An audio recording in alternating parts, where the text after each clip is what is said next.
al Museo de la Memoria y los Derechos Humanos.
El museo es una escuela.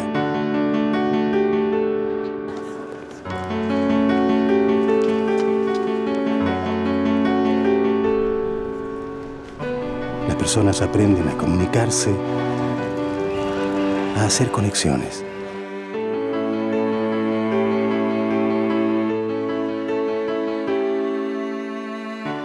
Museo de la Memoria y los Derechos Humanos.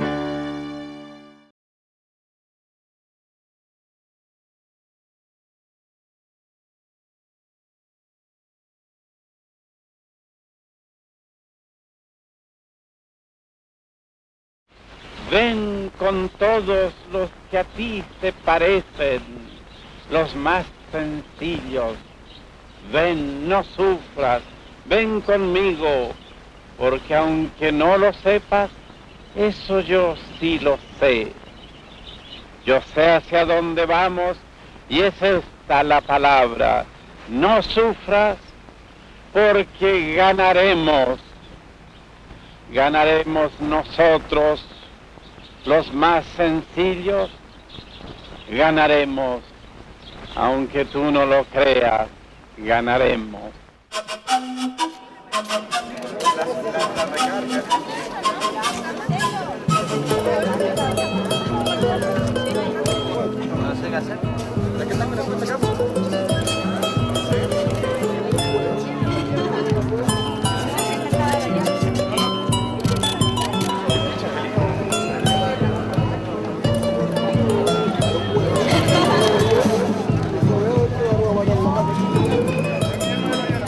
Ingreso a la universidad y efectivamente ahí conozco la Jota y creo que la Jota fue la mejor herramienta que encontré en el camino.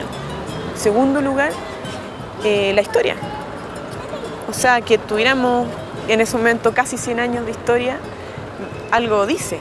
Yo ingresé el año 63 a la Jota. Yo tenía 20 años. Toda mi vida he estado peleando por las reivindicaciones del magisterio. Yo fui primero dirigente en el pedagógico. Y ingresé al partido en el año 62. Y ahí empezamos a trabajar con todos los jóvenes del puerto. Metimos el fútbol, metimos ir a jugar al ping-pong. En esos años estaba el partido acá en Molina. Entré al partido cuando tenía 25 años. Quiere decir que entré por conciencia. Y a la altura de mis años, ¿cómo voy a cambiar ahora? No puedo cambiar, porque los problemas que estaban en aquella época son los mismos que hay ahora. Chile acaba de cumplir un centenario de su independencia. Su riqueza principal es el salitre. Se realizan grandes ceremonias y celebraciones, pero la mayoría de los chilenos, principalmente los trabajadores, no tienen mucho que festejar.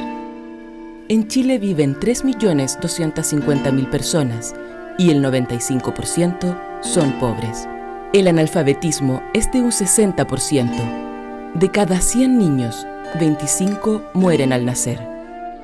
Y estaba la economía latifundiaria, el agro estaba dominado por las grandes haciendas y fundos, donde los obreros agrícolas eran prácticamente siervos, no tenían posibilidades de defender sus salarios ni sus condiciones de vida. Entonces la situación del campo era una situación brutalmente opresiva. Todavía no comenzaba en forma fuerte el proceso de industrialización en Chile, por lo tanto existían pocas fábricas, solo aquellas que habían sido fundadas con el auge salitrero. Además de la injusticia social, la represión a los trabajadores ha sido brutal, como lo muestra la masacre ocurrida en la Escuela Santa María de Iquique en 1907. Ese año, soldados comandados por el general Silva Renard asesinan cobardemente a trabajadores y sus familias. Por esos años, destaca en el seno de los trabajadores un hombre que ya había recorrido gran parte del territorio chileno organizando sindicatos y periódicos obreros. Luis Emilio Recabarren funda en 1912 el Partido Obrero Socialista en Iquique. Luis Emilio Recabarren era un intelectual obrero que escribía, que agitaba a las masas, y él funda en Iquique el Partido Comunista en un momento en que el mundo estaba a las puertas de la Primera Guerra Mundial, y este es el primer partido popular. Antes de él solo existía el Partido Demócrata, del cual también militó Luis Emilio Recabarren, y de él se extiende hacia la izquierda, descontento con las políticas reformistas del Partido Demócrata, y funda un partido socialista, el primer partido socialista de Chile. Un poco más tarde, Recabarren crea y saca adelante, bajo el impulso del Partido Obrero Socialista, la Federación Obrera de Chile, con el fin de organizar a los trabajadores del país. Mi padre trabajaba en la salitrera, pero ¿por qué yo tengo las ideas comunistas? En esos años se llamaba la Federación Obrera de Chile y se hacían actos a 4 kilómetros o 5 kilómetros de las oficinas. Pero mi papá los llevaba, me acuerdo que los tomaba de la mano, y a mi hermano también, que es 2 años menor que yo, Hugo Vivanco, que es mi hermano. Se reunía mi padre y toda la gente y nosotros escuchábamos. Y así fui conociendo lo que era el partido.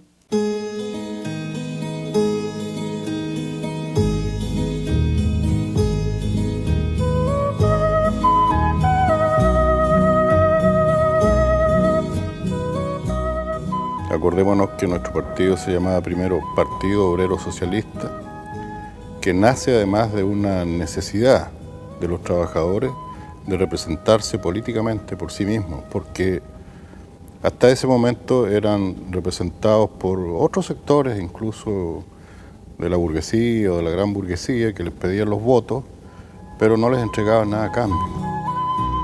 En estos primeros años de vida ingresan cientos de militantes y ya en 1922 deciden llamarse Partido Comunista de Chile, concluyendo así su etapa fundacional.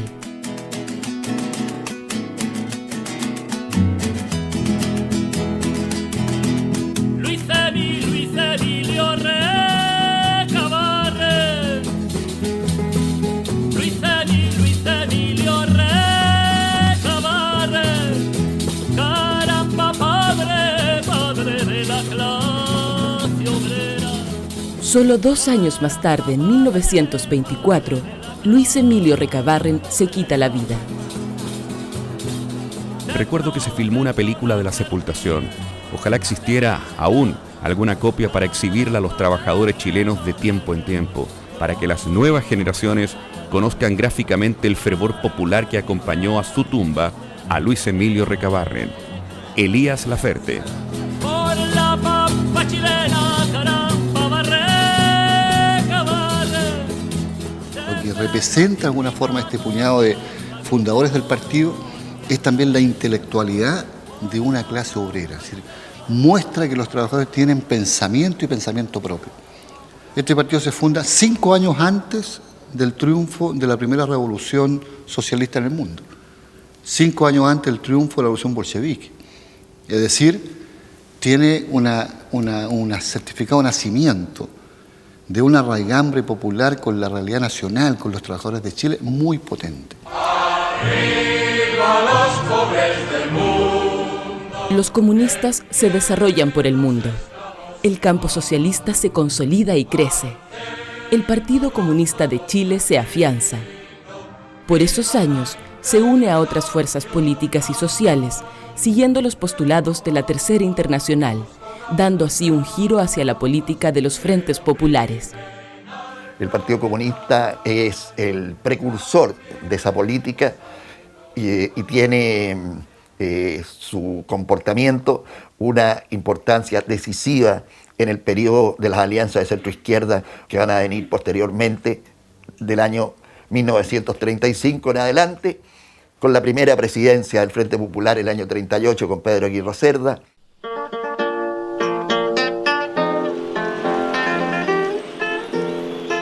Yo recuerdo las elecciones de Pedro Aguirre Cerda, el año 38. Yo no estaba en el partido, pero estaba terminando el 6º año primario. Yo tenía 15 años. Y ahí veía cómo se explotaban a los trabajadores y los humillaban, compañeros. Porque en la escuela, yo estuve en la escuela 5 y ahí llegaban compañeros a pies pelados, compañeros. En ese tiempo usted encontraba a un joven con los pantalones parchados. Y el Frente Popular empezó a mejorar esto, que fue la lucha del partido. En los cerros, la juventud comunista tenía un club deportivo. Y estos clubes deportivos íbamos al campo, a Casablanca, a organizarlo los campesinos para la formación del sindicato. Para las elecciones de 1938, el Partido Comunista, el Partido Socialista y el Partido Radical se unen en el Frente Popular. Esa unidad derrota a la derecha por primera vez. Pedro Aguirre Cerda se convierte en el presidente de Chile. Gobernar es educar es el lema. Un año después del triunfo, luego de la derrota republicana en España, el presidente Aguirre Cerda nombra al poeta Pablo Neruda como cónsul especial de inmigrantes y lo envía a París a que organice la traída de refugiados españoles de la Guerra Civil. En septiembre de 1939, llegan a Chile 2.500 inmigrantes republicanos en un barco que llamaron el Winnipeg. Sin Neruda no hay Winnipeg. Claro. Claro.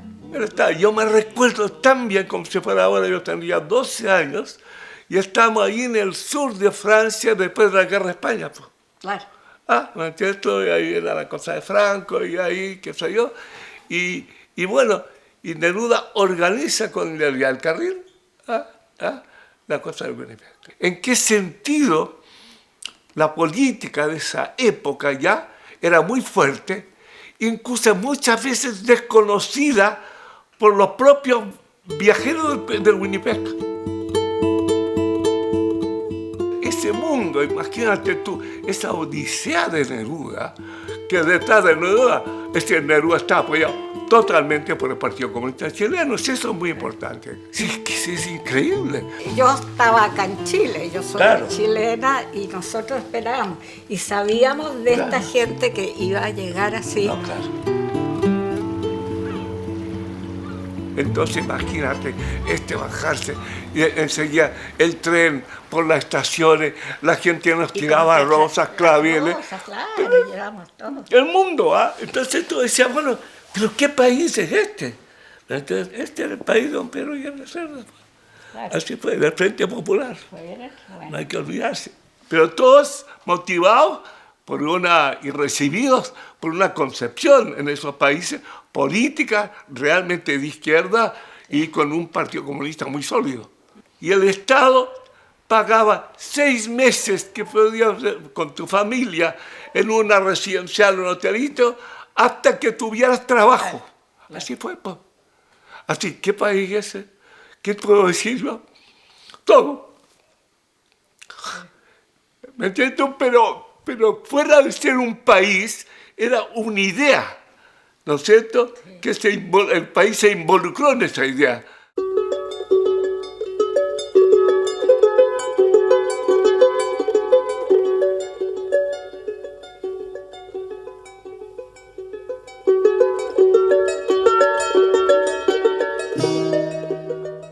Es decir, el Partido Comunista siempre ha sabido interpretar a los movimientos sociales.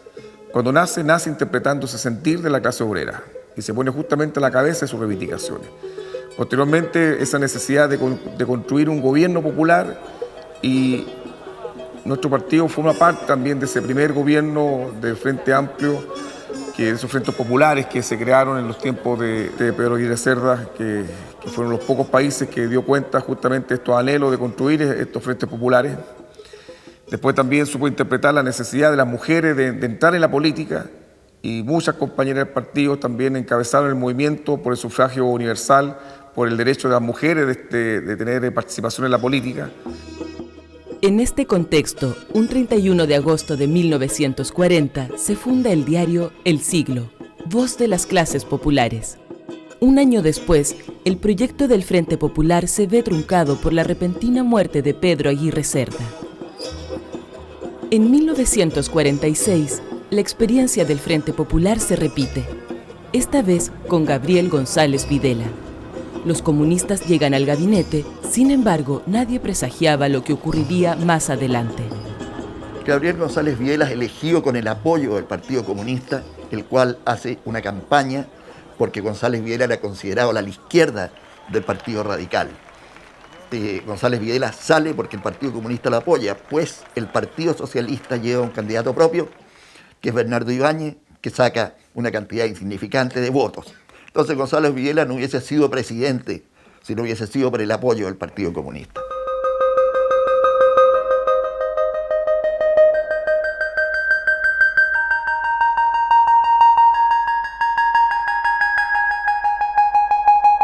Se produce una huelga en el carbón que el Partido Comunista apoya pese a pertenecer al gobierno, y González Videla expulsa a los comunistas del gabinete y empieza a preparar la Ley de Defensa de la Democracia, que la hace aprobar en el Congreso y que es aprobada con el apoyo de la derecha. Entonces González Videla pone fuera la ley al Partido Comunista, y este periodo de estar fuera de la ley dura desde 1948 hasta 1958. Empezamos a los pocos días de la traición de este bandido, el rayado, los mítines. Semanalmente hay mítines en la Plaza de Chávarri. Y estas puncerías se le entregaban a la célula, en la plaza y en los cerros. Incluso en la época de Gabriel González Videla íbamos a la salida de las industrias al mitin. Yo estuve detenida, en esa fecha, yo estuve detenida con 4 mujeres más y habían 60 hombres detenidos en la oficina. Y ahí fui a parar yo a Chillán, relegada a Chillán. En Chillán tuve mes y medio nomás. Yo me fugué de ahí y me fugué en la noche, como a esa hora de las 7, 8 de la noche, en Chillán. Me tuve que poner un vestido largo, café, una cuestión aquí en la cabeza para que no me conociera.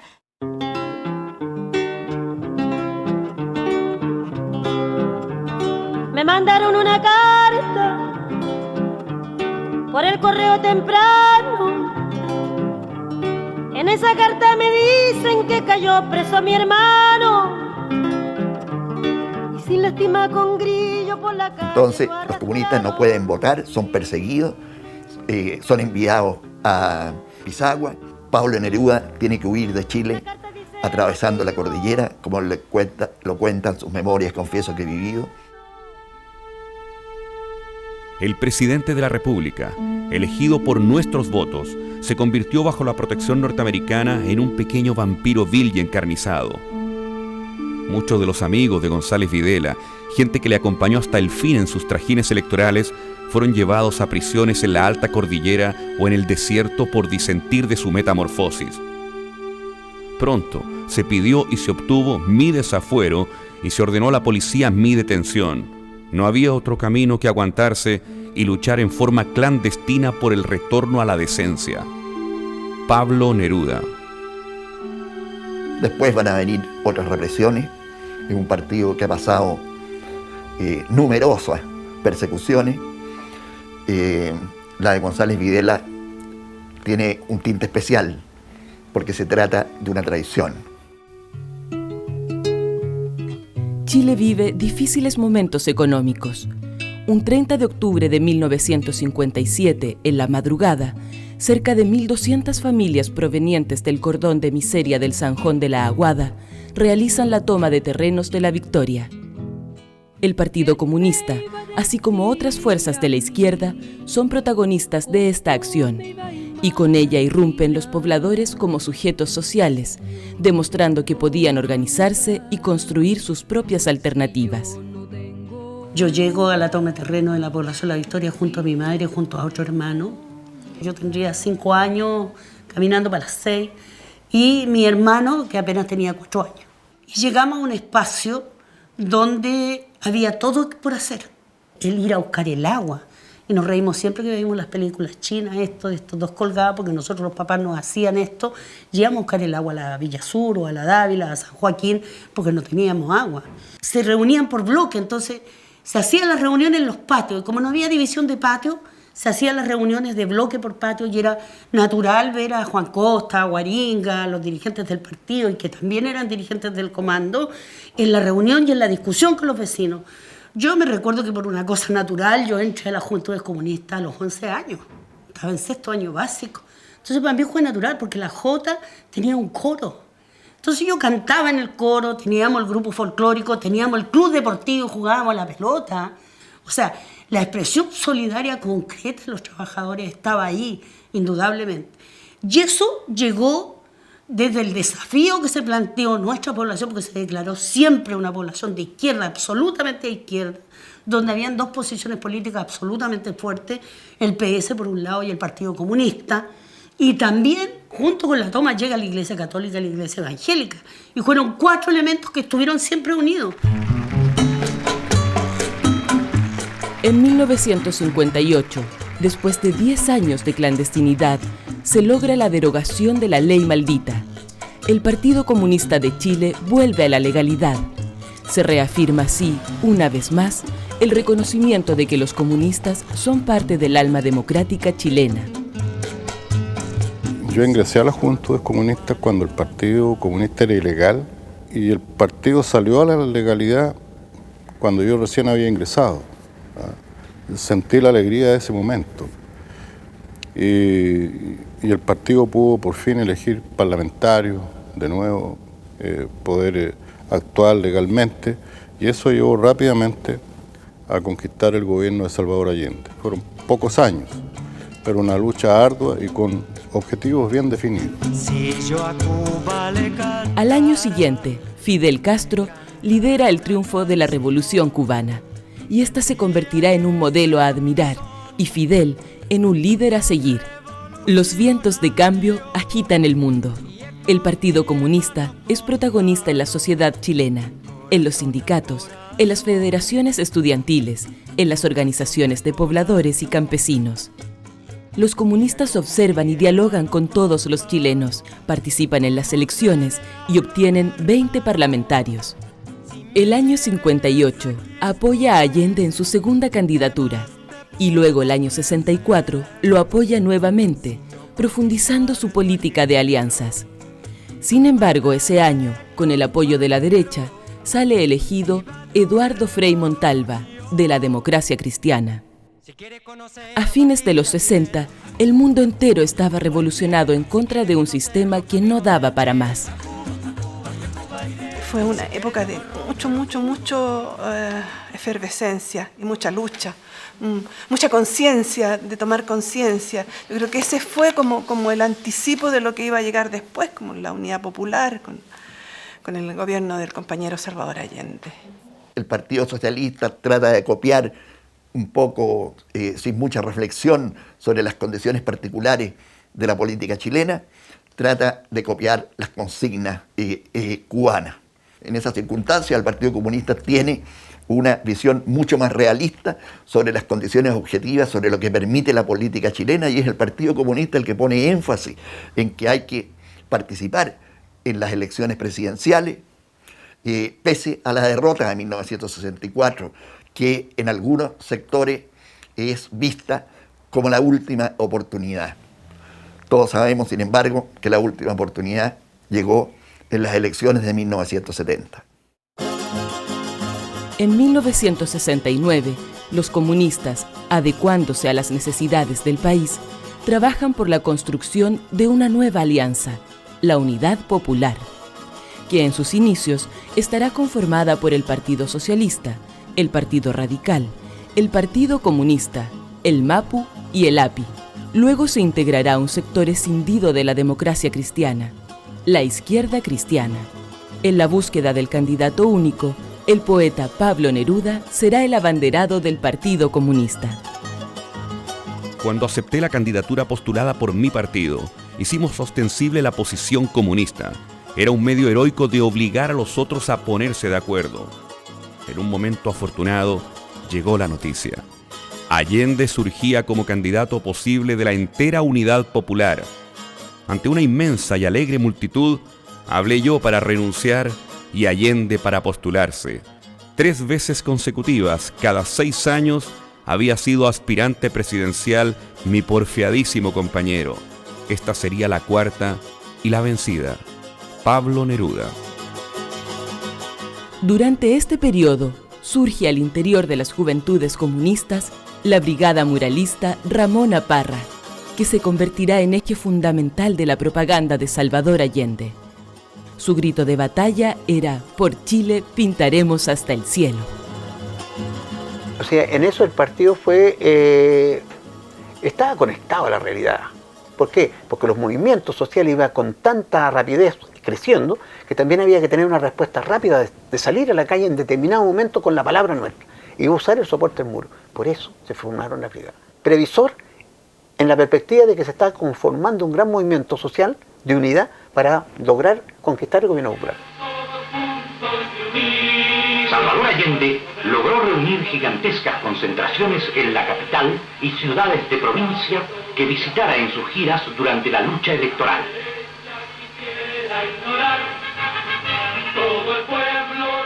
Todos los niños de la población aprendieron escribiendo con el clavo en la tierra Allende. Entonces nosotros nacimos a la vida política luchando por la elección de Salvador Allende como presidente. Entonces nuestra población siempre se declaró una población de izquierda y casada esencialmente con el allendismo de Salvador Allende. O sea, éramos allendistas por naturaleza.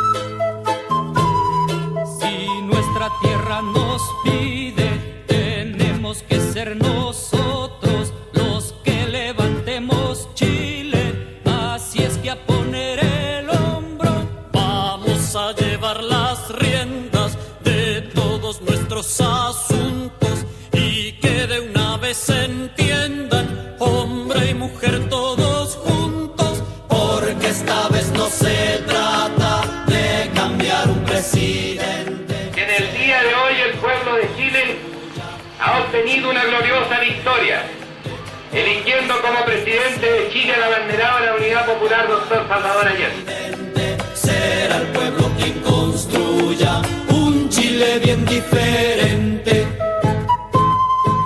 Y Allende gana sin obtener la mayoría absoluta, se produce las negociaciones para que Salvador Allende fuera nominado presidente por el Congreso Pleno. Y tenemos el gobierno de los 1000 días de la Unidad Popular. Seguramente el esfuerzo más democrático de toda la historia de Chile. El Congreso Pleno proclama presidente de la República para el periodo comprendido entre el 3 de noviembre de 1970 y 3 de noviembre de 1976 al ciudadano Salvador Allende Gósez. Se levanta la sesión.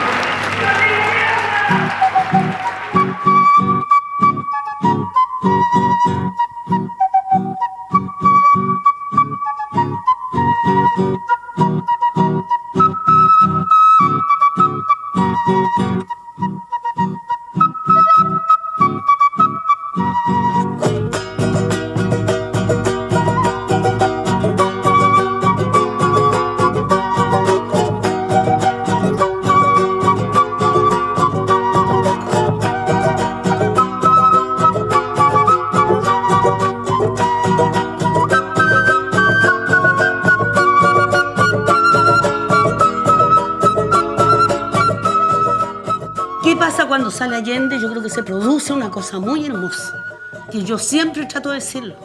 O sea, los pobres dejamos de ser números, pasamos a ser personas, pasamos a tener nombre y apellido y nos identificaron plenamente.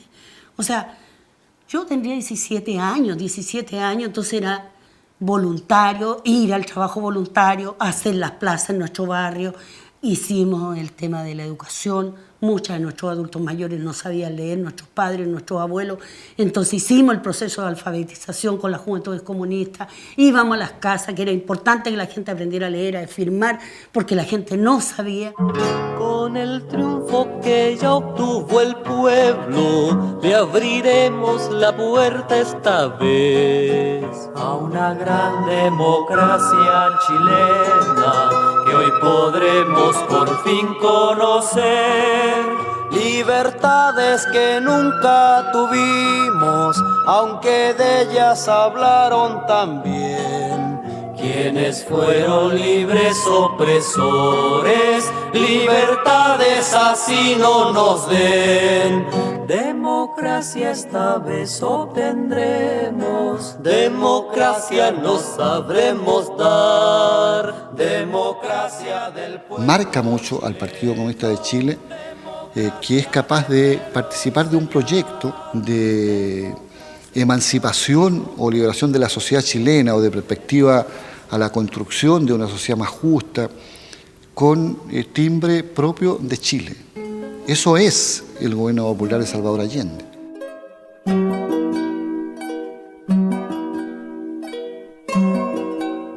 Bueno, una posibilidad de realización de muchas cosas que antes no podía hacerlas. Y de participar, más que nada de participar en una tarea muy hermosa, muy bonita.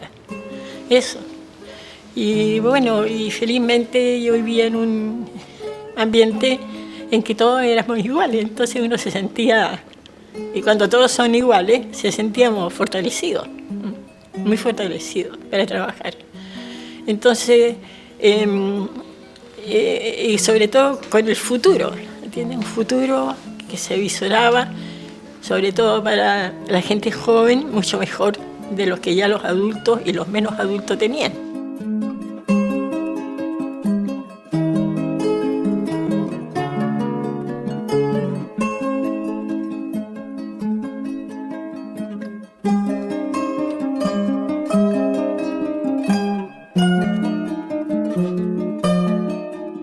O sea, los artistas que llegaron, Mata, ¿qué quiso hacer?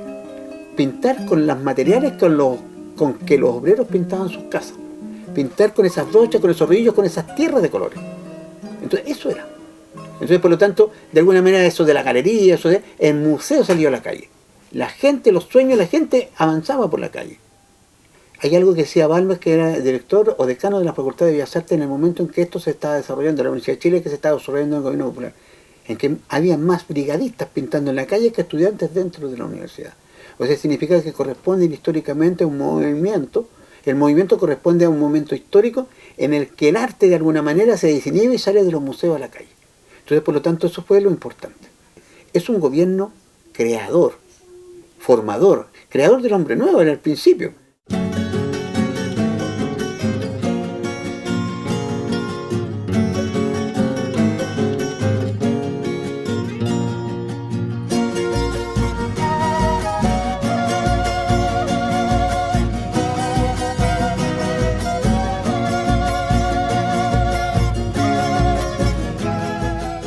En los 1000 días de gobierno de la Unidad Popular, el arte y la cultura se convierten en agentes de cambio y participación. Como nunca antes, los discos, los conciertos, los libros están al alcance de todos los chilenos.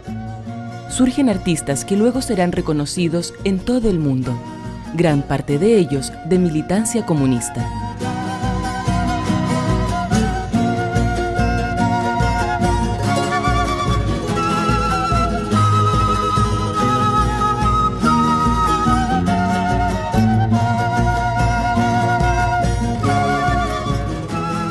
El año 1971, a Pablo Neruda se le concede el Premio Nobel de Literatura. El cumplimiento del programa de la Unidad Popular comienza a cambiar radicalmente la cara de Chile. La nacionalización del cobre, la profundización de la reforma agraria, la nacionalización de la banca, el medio litro de leche, la estatización de industrias productivas estratégicas, hacen de Chile un país que es mirado con expectativas por el resto del mundo. En pocos años se realiza lo que no se hace en medio siglo. Salvador Allende cumple con lo prometido en su proyecto de construir una vía al socialismo, respetando la voluntad del pueblo.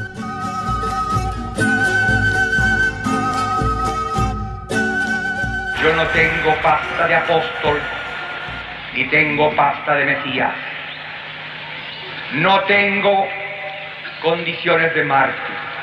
Soy un luchador social que cumple una tarea, la tarea que el pueblo me ha dado, pero que lo entiendan aquellos que quieren retrotraer la historia y desconocer a la voluntad mayoritaria de Chile.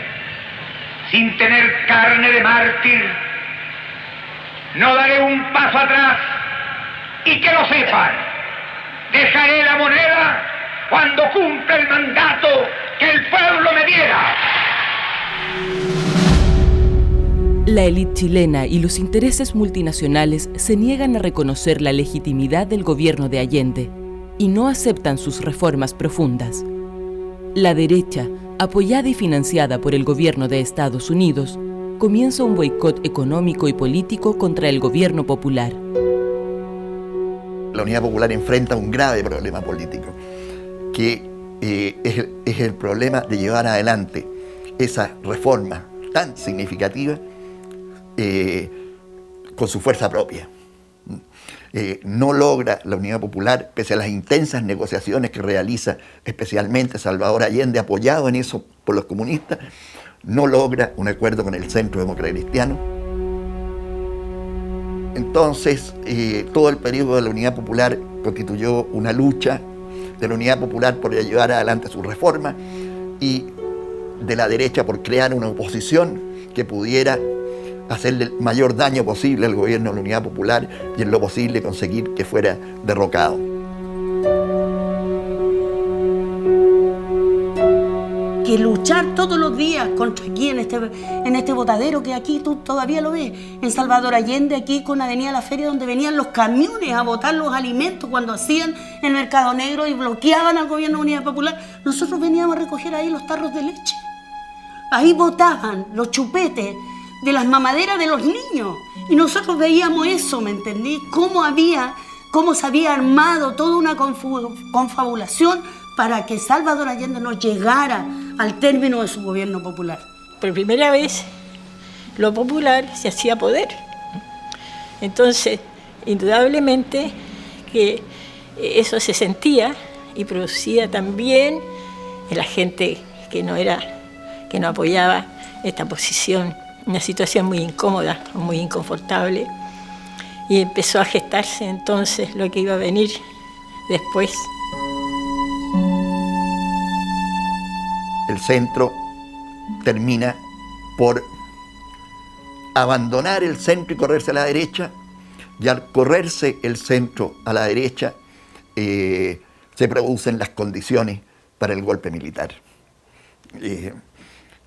Podemos decir que este corrimiento a la derecha de la democracia cristiana es absolutamente decisivo porque produce la correlación de fuerzas que los militares aprovechan para dar el brutal golpe militar del 11 de septiembre de 1973.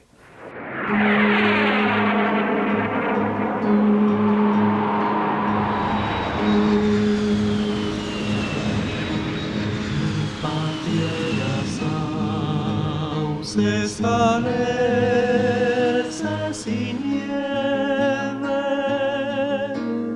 canelos oscuros, la flor de pomaire, doncella de yeso, en azul de los cielos, aromos flotando.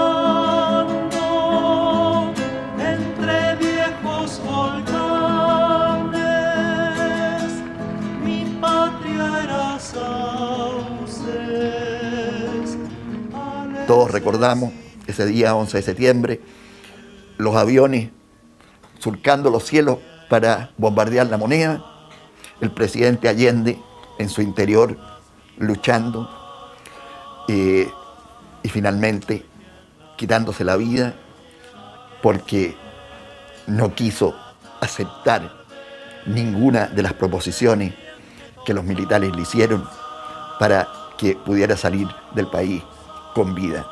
Allende con eso marca a Pinochet como un traidor, otro traidor en la historia política de Chile.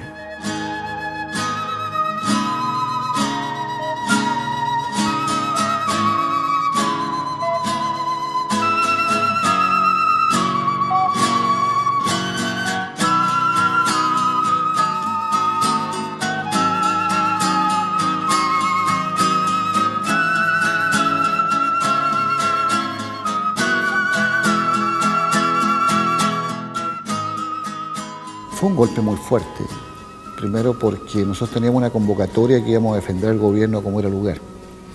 Hasta las piedras usaremos, se dijo. Entonces, hubo un sector muy grande de la juventud, más allá de la juventud comunista, pero también nosotros, que deambuló a la espera de esa convocatoria durante semanas. Y seguimos y entre medio empezamos a conocer de la adversidad, de las bajas, de las detenciones, pero teníamos esa tarea y seguimos, hasta que luego la vida nos puso en la situación más cruel que aquello no iba al lugar.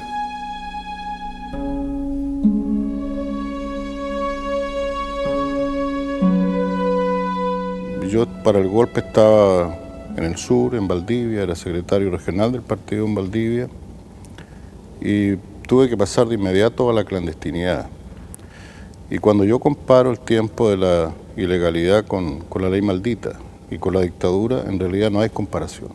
Primero hubo que huir, arrancarse, porque salíamos en los diarios con nuestras fotos, un letrerito que decía "se busca" en primera plana, por las radios, anunciaban por las radios los nombres de quienes tenían que entregarse, so pena de sufrir las consecuencias. Viene el golpe, te quita la libertad y el sueño y te mete para dentro de la casa y empezás a vivir con miedo. La primera racia, absolutamente, llevarse a los dirigentes de la Junta de Vecinos y los dirigentes del Partido La Victoria. Yo me acuerdo muy bien que durante los primeros días del golpe nosotros nos concentramos esencialmente en un lugar y trabajamos para romper el tema del miedo, para limpiar el local del partido y empezar a ver cómo se iban llevando los viejos detenidos y todo ese tipo de cosas. El país, the country, atravesaba por una honda crisis, was going through a deep crisis, moral, económica, economic, social. social. Hay que cumplir con la ley y aquella gente que se ha desviado va a tener que asumir la responsabilidad de acuerdo a la ley en tiempo de Dios. El año 74 fui detenido mientras venía a Santiago a una reunión. Fui llevado a los subterráneos de la Academia de Guerra de la Fuerza Aérea, Ahí en esos subterráneos estuve 6 meses, torturados todo el tiempo, con los ojos vendados todo el tiempo y una cantidad de tipos de tortura, incluso con drogas. Eso era una especie de laboratorio cuyo objeto era quebrar la voluntad de las personas. Bueno, después de esos 6 meses, yo estuve en campo de concentración 1 año y medio más. En 1973 se inicia uno de los periodos más oscuros de la historia de Chile. La represión contra el Partido Comunista es directa, reconocida e inhumana. El 16 de septiembre asesinan cobardemente a Víctor Jara, ícono de la canción popular y leal militante comunista. El año 1976 asesinan a Víctor Díaz, subsecretario general, y también hacen desaparecer a gran parte de la dirección del partido y de la Jota. De nuevo quieren manchar mi tierra con sangre obrera, los que hablan de libertad y tienen las manos negras, los que quieren dividir a la madre de sus hijos y quieren reconstruir la cruz que arrastrará a Cristo. Quieren ocultar la infamia que legaron desde siglos, pero el color de asesinos no borrarán de su cara. Óscar Ramos Garrido, mi esposo. Mi hijo, Óscar Ramos Vivanco. Mi hermano, Hugo Vivanco Vega. Y mi cuñada, Alicia Herrera Benítez. Y mi sobrino, Nicolás Vivanco Herrera. Son 5 familiares. El año 76. El 4 de agosto detuvieron a mi hermano, que mi cuñada me va a avisar a la casa que lo habían detenido ese día, el 4 de agosto, y el 5 de agosto fue detenido mi esposo en mi casa. Comienza una nueva etapa, una tragedia muy grande para mí, porque eran todos mis seres queridos que estaban detenidos, y del momento que los detuvieron, no supe más de ellos. Se crea en Chile una dictadura terrorista, pero una dictadura terrorista con proyecto. ¿Y cuál es el proyecto? El proyecto es la neoliberalización de la sociedad chilena. El secretario general, Luis Corbalán, es detenido. Después de 3 años en distintos recintos y campos de concentración, es canjeado por un disidente soviético en diciembre de 1976. Años más tarde, ingresaría clandestinamente al país. Gladys Marín, secretaria general de las Juventudes Comunistas, debe asilarse en la Embajada de Holanda y permanecer varios meses esperando visa de la dictadura para poder salir del país. Ella fue secretaria general de las Juventudes Comunistas, que estuvo al frente de la batalla por ganar el gobierno popular y jugó un gran papel también bajo el gobierno de Salvador Allende. A Gladys le tocó, muchas cosas. De primero tener que salir al exilio, de tener a su esposo como detenido desaparecido durante mucho tiempo. Pero ella finalmente yo creo que salió con las suyas y logró que la enviaran al interior del país. Y ella se hizo cargo acá del equipo de dirección interior. Tal como ella, muchos serán los chilenos que deben partir al exilio, para así evitar el intento de la dictadura por detenerlos y hacerlos desaparecer. El problema ya de los exilios y todo, se aceptan mucho más cuando tú tienes una convicción política, cuando dicen muy bien, si estos tales por cuales te echan, te exilian, ¿sabes? Yo no te dirí con resignación, sino con rabia, ¿verdad? Y con decir, bueno, ya veremos el día de mañana qué va a pasar, pero ustedes no nos van a vencer. Esta es un poco la idea, ¿te fijas tú? Esto es lo que siempre nos ha estado presente con nosotros, ¿te fijas tú? Yo creo que aquí en Chile van a detener militantes, lo van a detener, lo van a fusilar como lo hicieron. Lo hicieron desaparecer, pero van a seguir habiendo militantes comunistas. El partido va a seguir existiendo. Y yo creo que como un reconocimiento mío, que lo que me enseñó es lo que yo agradezco, porque hasta el día de hoy yo puedo estar firme, a pesar de estar mi familia detenida, desaparecida, yo puedo estar firme porque esa firmeza la tengo por el partido.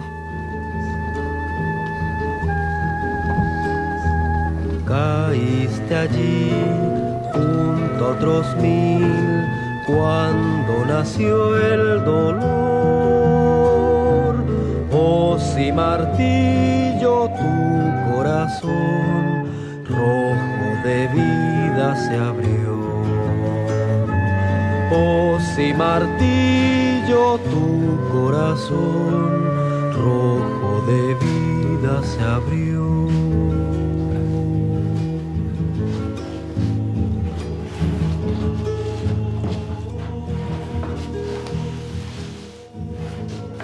Cerca del estadio de Recoleta,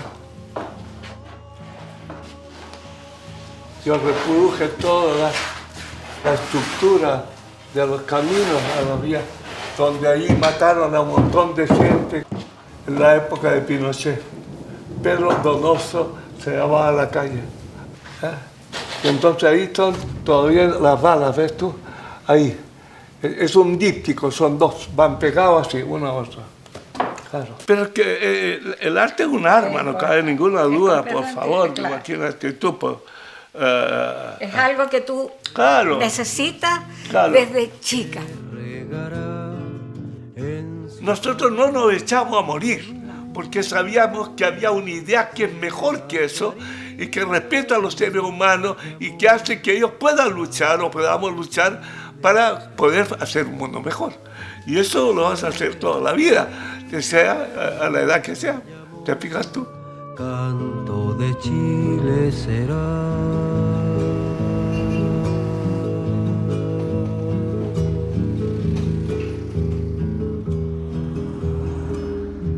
Cuando se produce el golpe, yo era un joven de menos de 20 años, estaba en un sector político totalmente distinto al Partido Comunista, era de izquierda, pero era contrario a esta política.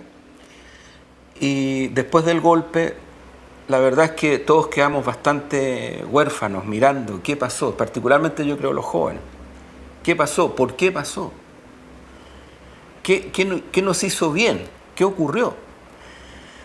Y de todas las fuerzas políticas en ese momento que existían y que se mantuvieron en Chile, yo creo humildemente que el Partido Comunista fue el único que se hizo una autocrítica histórica descarnada de verdad. El Partido Comunista, una política de un gran realismo, lo cual significa una política que pone atención en las condiciones históricas del país, ¿ya? Y que analiza la historia de Chile para, a partir de ese análisis riguroso de la historia de Chile, definir estrategias, ¿no? Y el énfasis que pone el Partido Comunista en la vía institucional hacia el socialismo, que es la unidad popular, la necesidad de preservar las difíciles condiciones de la correlación de fuerzas que había, marcan al Partido Comunista y lo hacen un partido inteligente, inteligente que no se deja obnubilar por políticas extremistas.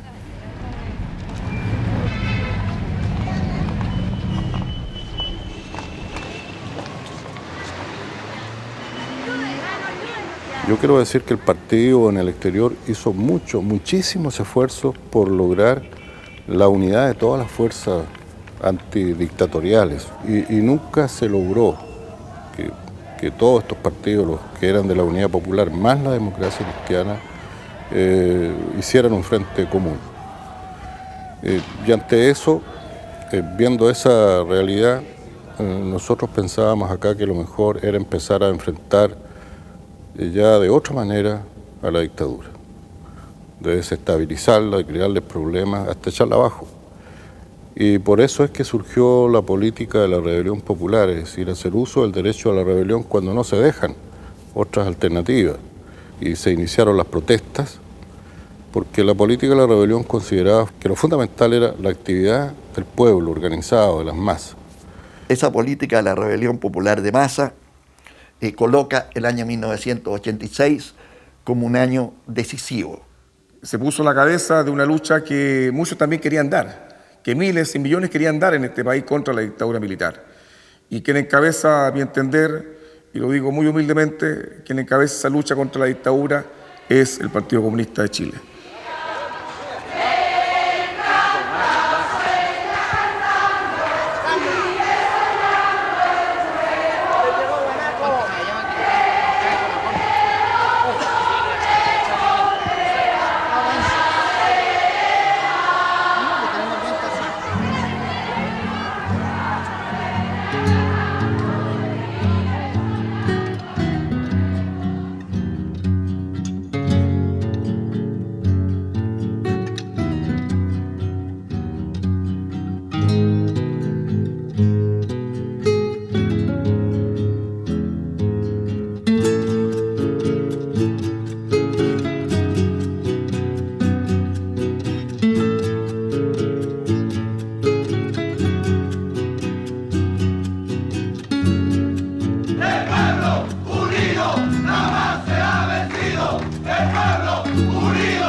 Viene el tema de la convocatoria a la gran marcha, a la protesta, y nosotros dijimos, no nos vamos a quedar así.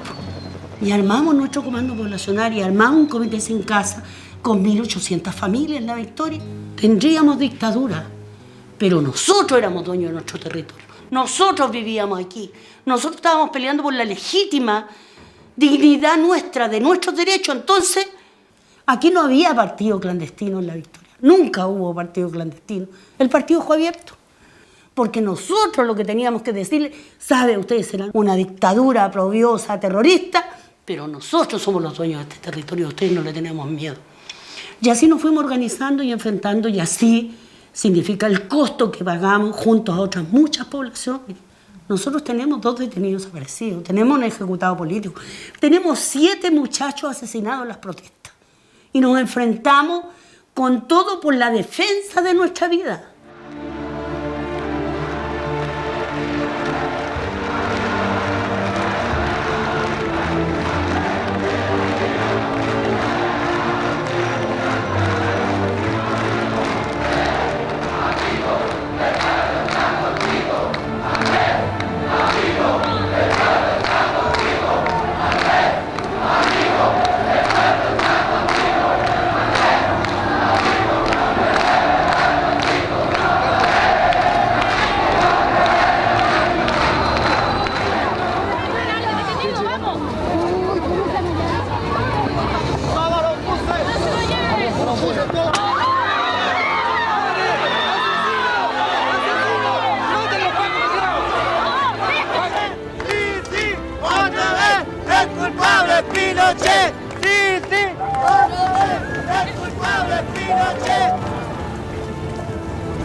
Y claro, como la represión era muy fuerte, acordémonos que en las protestas morían 20, 30, hasta 80 personas por la represión.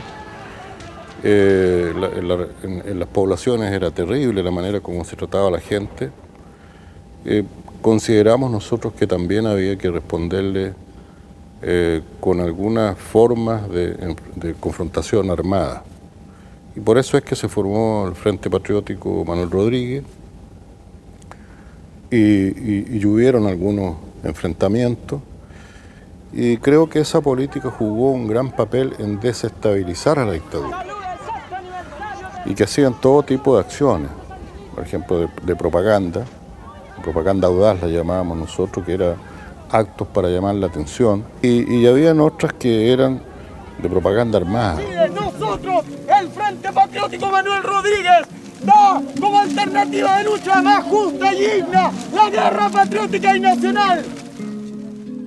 La resistencia a la dictadura crece. Sin embargo, también lo hace la represión.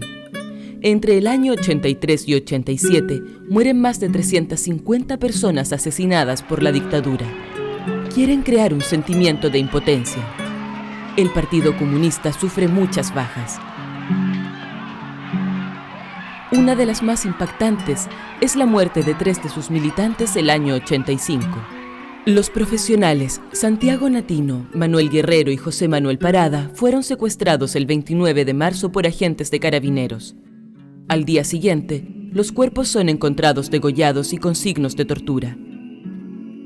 Este brutal homicidio repercute hasta el día de hoy en el pueblo chileno.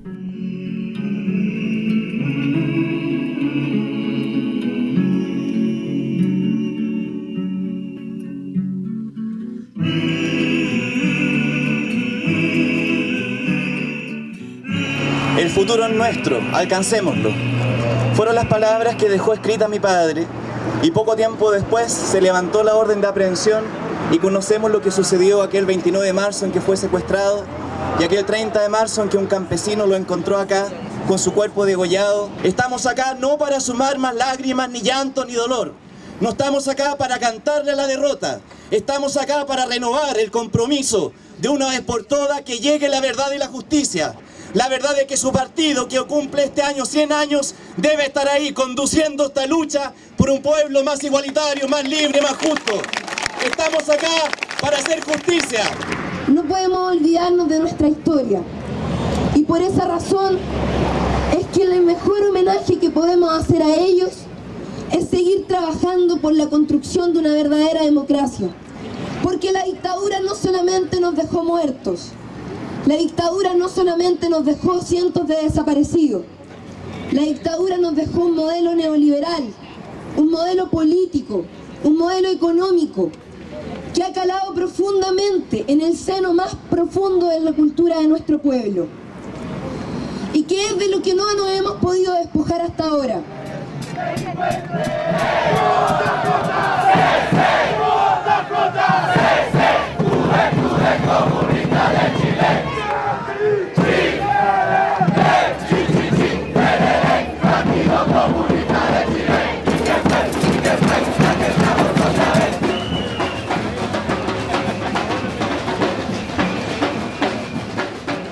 A nosotros se nos ha acusado mucho de antidemocrático en nuestro país. Sin embargo, yo podría desafiar a cualquier partido, a los de derecha, de centro, a cualquiera. ¿Qué partido ha hecho más por la democracia en Chile? ¿Y quién siempre ha estado dispuesto a defenderla? ¿Cuál es el único partido que en Chile no ha atentado contra la democracia? Y ahí van a ver que es el Partido Comunista de Chile.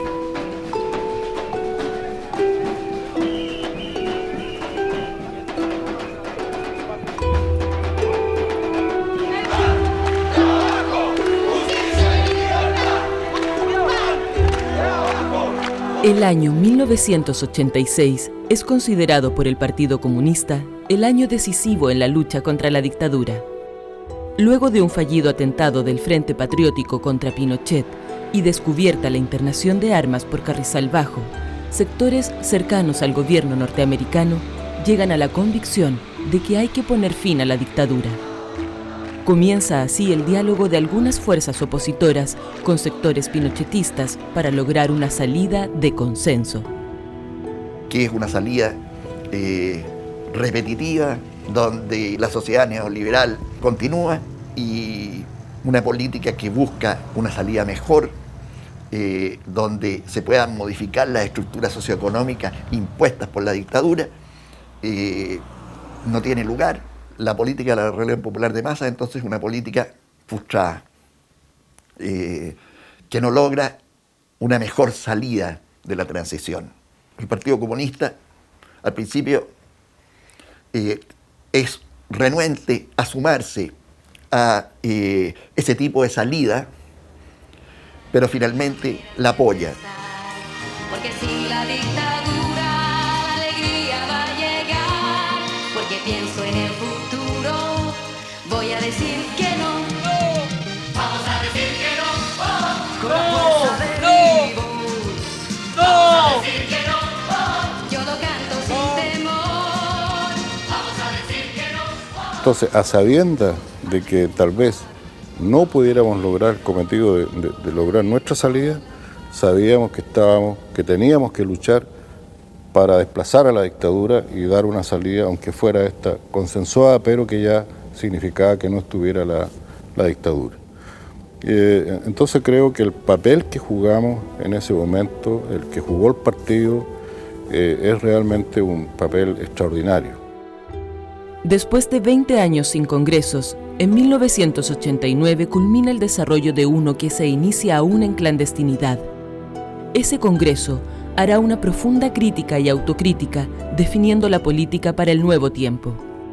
El histórico dirigente Volodya Teitelboim asume el cargo que deja Luis Corvalán después de 30 años en la Secretaría General. Declaramos ante todo Chile que el Partido Comunista sale a la legalidad.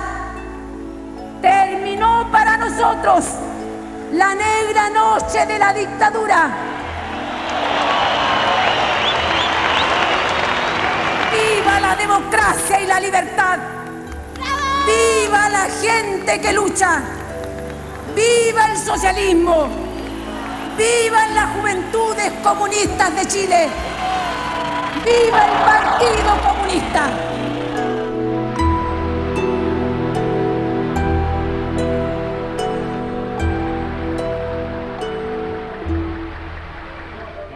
Después de los 16 años, la dictadura militar termina en el plebiscito de 1988, que es ganado por el no, y vienen los llamados gobiernos de la transición, que son gobiernos de la concertación, el primero de los cuales es el gobierno de Patricio Aylwin. Patricio Aylwin Azócar tiene ya su banda presidencial. La concertación no cambia el estilo del capitalismo chileno, más bien lo profundiza. Por ejemplo, habían grandes promesas de la oposición en ese momento de revisar las privatizaciones, cambiar la Constitución. Nada de eso se hizo, al contrario, se ahondaron después las privatizaciones y nunca se optó por cambiar la Constitución, no hubo voluntad política. Es que eso está consensuado. La revolución pasa. El año 90, Pinochet se va de la moneda.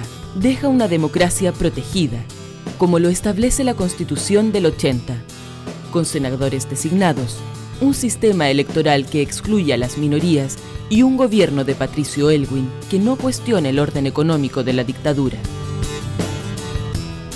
El tema de los derechos humanos queda reducido al informe Rettig, que intenta hacer un mea culpa por las atrocidades cometidas por la dictadura. La verdad queda a medias y el tema de la justicia no se resuelve.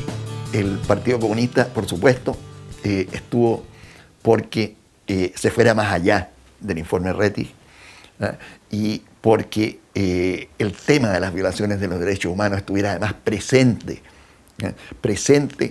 en la conciencia de los dirigentes políticos y en la conciencia del pueblo chileno. Yo creo que uno de los grandes aportes, que ha hecho Gladys Marín, sin duda nuestra compañera tuvo esa claridad de volcar los esfuerzos partidarios a la lucha por la verdad y la justicia. Gladys lo entendió con mucha perspicacia y también nos llevó adelante en un esfuerzo orgánico, yo diría, sin precedente, que ningún partido más lo hizo. Y posteriormente a la salida de la dictadura, yo creo que ella tuvo que enfrentar dos cosas, dos procesos muy difíciles. Uno, el de que no fue nuestra salida la que se dio, y además tuvo que enfrentar otro hecho muy complejo, y que fue el derrumbe de los socialismos reales en Europa, la caída de la Unión Soviética y todo lo que conocemos. Esto en muchas partes provocó la desintegración de los partidos comunistas. Entonces acá había una doble presión sobre el partido. Entonces todo el mundo pensaba que el Partido Comunista de Chile llegaba hasta ahí nomás. Y Gladys tuvo la virtud de que ella defendió al partido. Permitió entonces dirigir con mano firme los destinos del partido.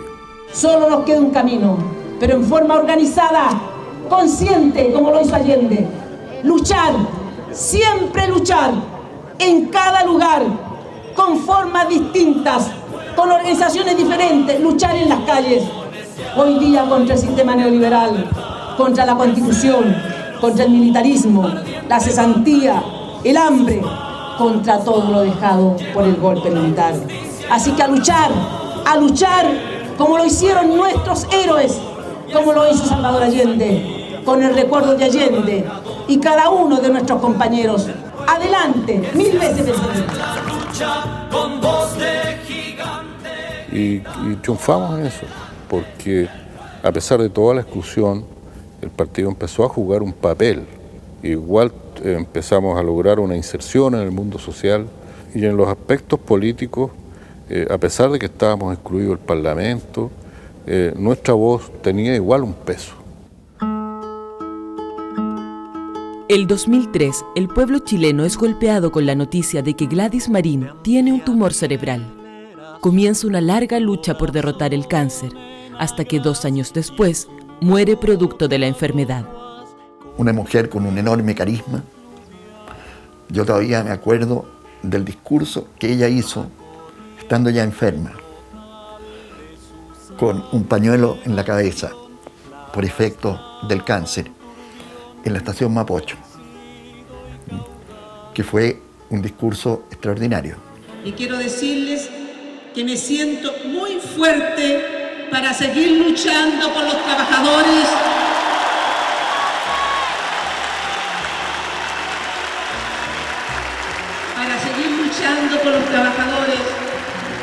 por las mujeres, por los jóvenes, para que juntos y juntas. Y yo digo que el trabajo que hacemos ahora es continuidad de lo que establecimos cuando Gladys era nuestra secretaria general, que después llegó a ser presidenta. Y creo que el pueblo reconoció lo que fue Gladys.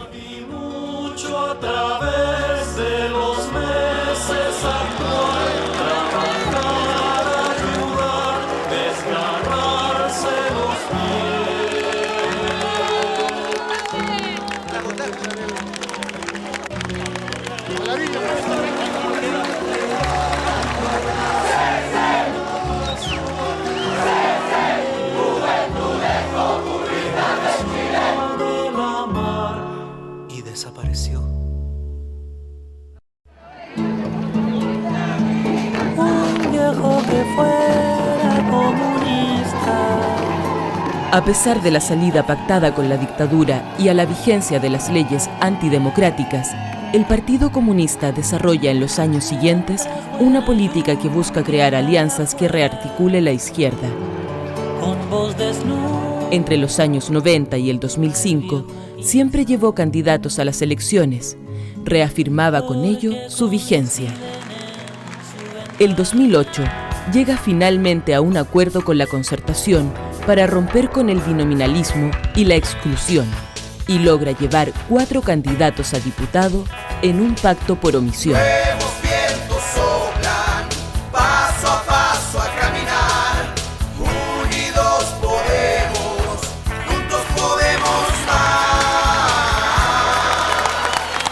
Hemos elegido en total 3 diputados del Partido Comunista y del Grupo Podemos.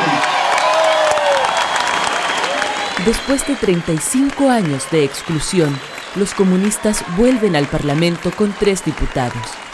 Su presencia es importante para lograr que los intereses de las grandes mayorías se incorporen en el debate legislativo, pero además, su activo rol de conductor de procesos sociales lo hará estar una vez más a la cabeza de momentos políticos relevantes.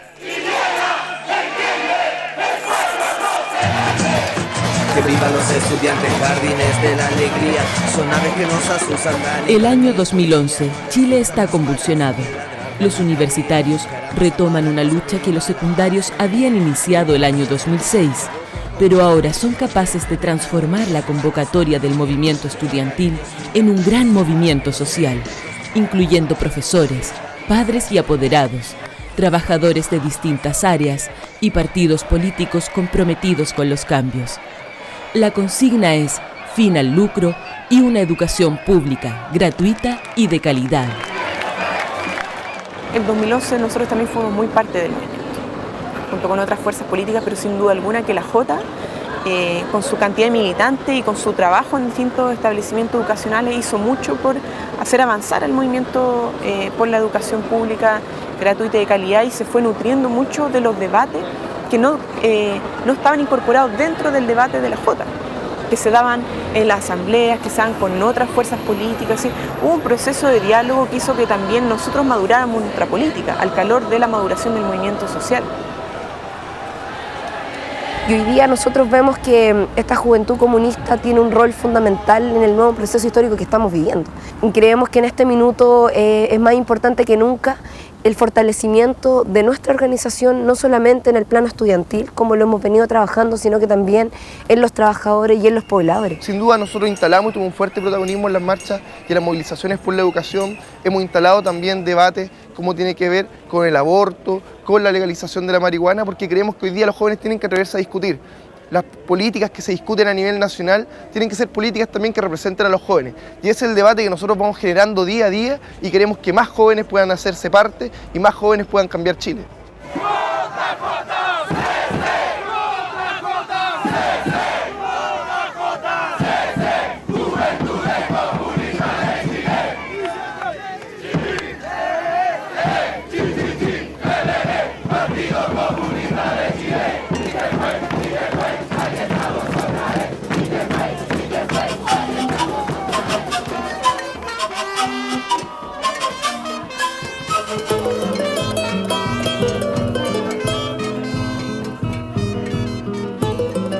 Estamos trabajando duro contra el neoliberalismo, contra el capitalismo, que provoca exclusión, que provoca desigualdad, que provoca egoísmo. Por esa razón, compañeras y compañeros, las juventudes comunistas hemos transformado esta marcha en un carnaval que se llena de alegría, que se llena de rebeldía y que se llena de entusiasmo. A seguir luchando, compañeros, y a marchar por los trabajadores del mundo.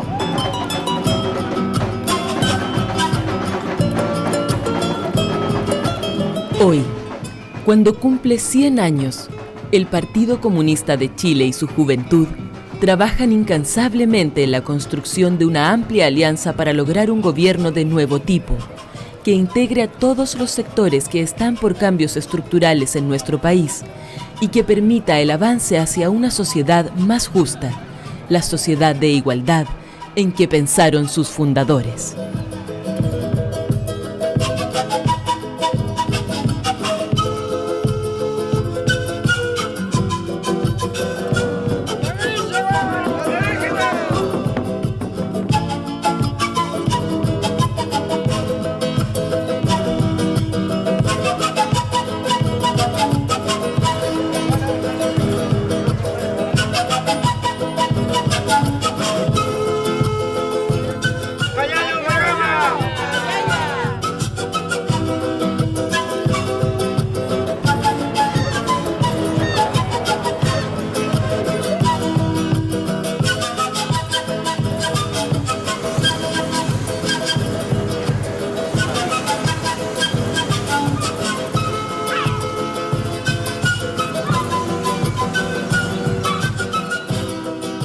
Compañeras y compañeros, sabemos que en el año del centenario de nuestra fundación estamos cumpliendo nuestro compromiso de luchar por la democratización de Chile, por la justicia social, por la igualdad. Queremos hacer honor a tantos y tantas que no están, pero que sin embargo hicieron posible y hacen posible que de nuevo empiecen a abrirse las grandes alamedas, como lo predijo nuestro querido presidente Salvador Allende. Muchas gracias.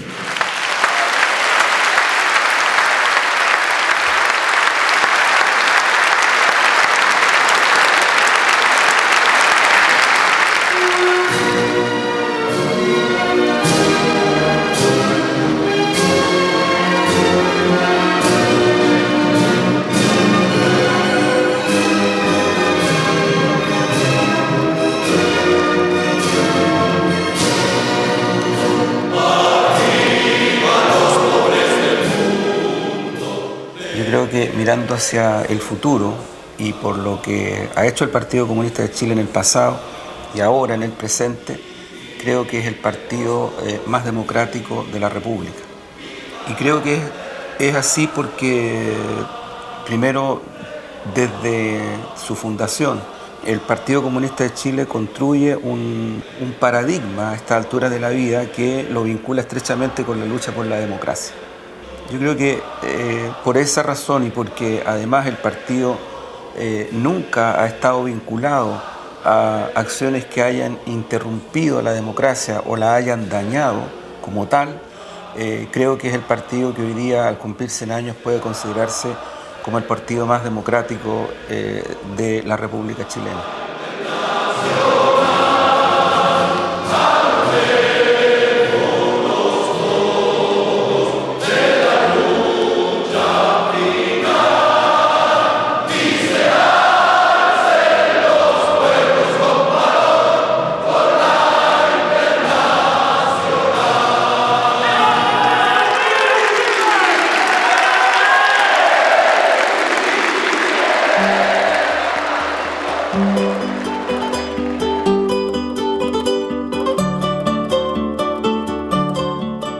Yo soy comunista porque creo que no hay ideas más nobles que las que representa la idea del comunismo.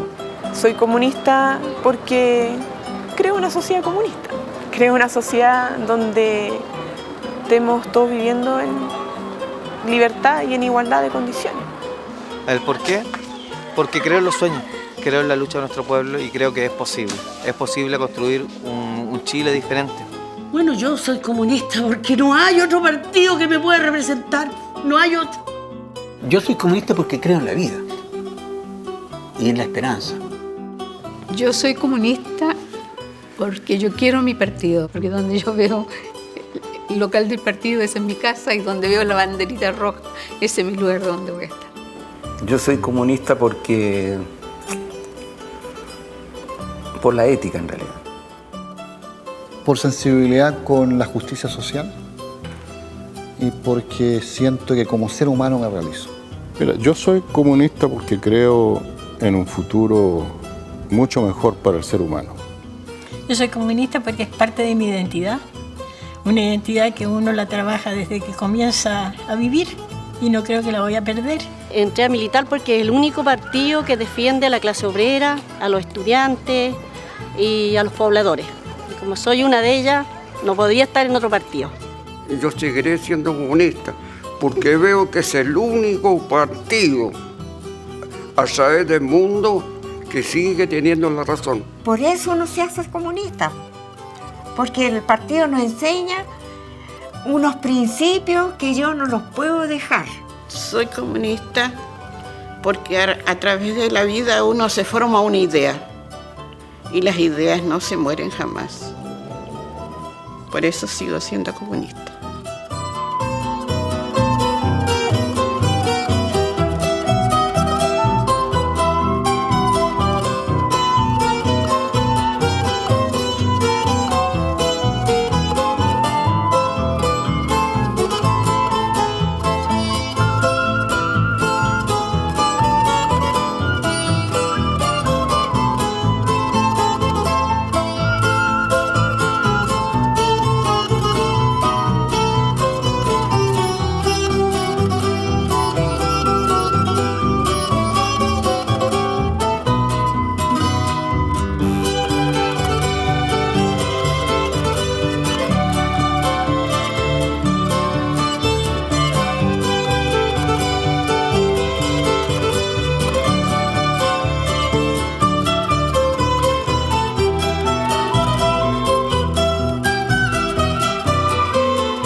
Museo de la Memoria y los Derechos Humanos.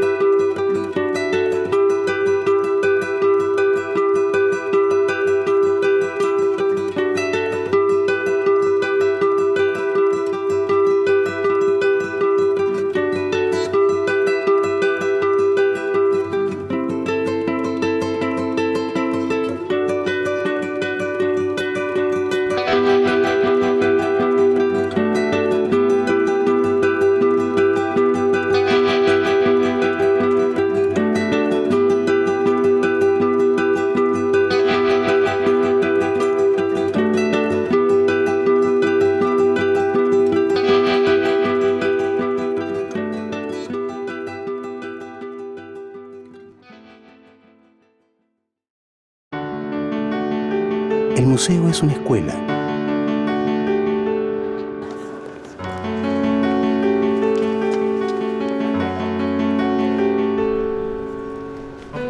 Las personas aprenden a comunicarse, a hacer conexiones.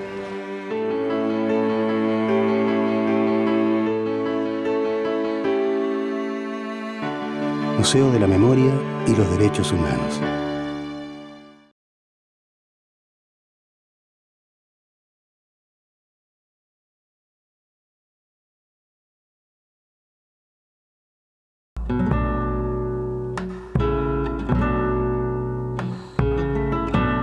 Esa foto data exactamente del 4 de septiembre de 1973, una semana antes del golpe de Estado de Chile. Está Víctor al lado, a mi lado izquierdo, y está otro muchacho, compañero también de Quilapayún, y estamos marchando, el cartel lo dice de alguna forma, por la cultura. En esa época, en Chile había mucha convulsión y había mucha preocupación por todo lo que estaba pasando, y todos intuíamos lo que iba a pasar.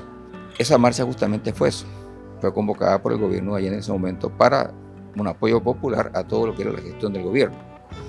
Y con Víctor nos habíamos conocido hace año y medio atrás, pero cosa coincidental. Cuando estábamos en un lugar cantando, como grupo de Quilapayún, del taller Quilapayún, llegaba Víctor. Así fue como nos y cuando llegamos a ese día de la marcha, bueno, estaba la pancarta, Dai la tomaba, Víctor dice, yo la voy a tomar, y dice, voy contigo, y así se formó la toma de la pancarta y marchamos, sabiendo el riesgo que corríamos, cómo estaban las cosas, pero bueno, o te arriesgas o te arriesgas.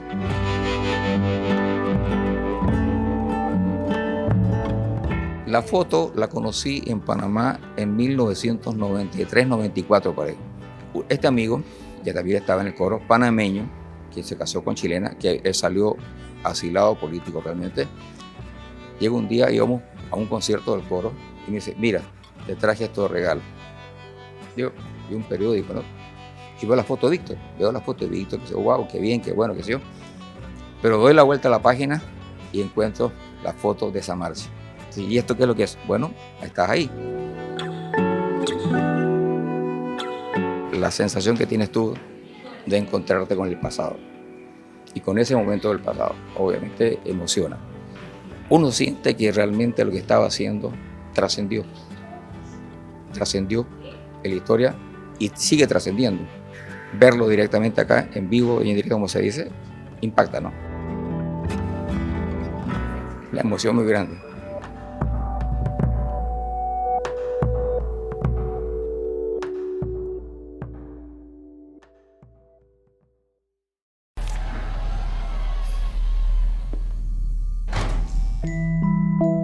Nuestro trabajo es proteger la verdad para que nuestros hijos no vivan lo que nosotros vivimos.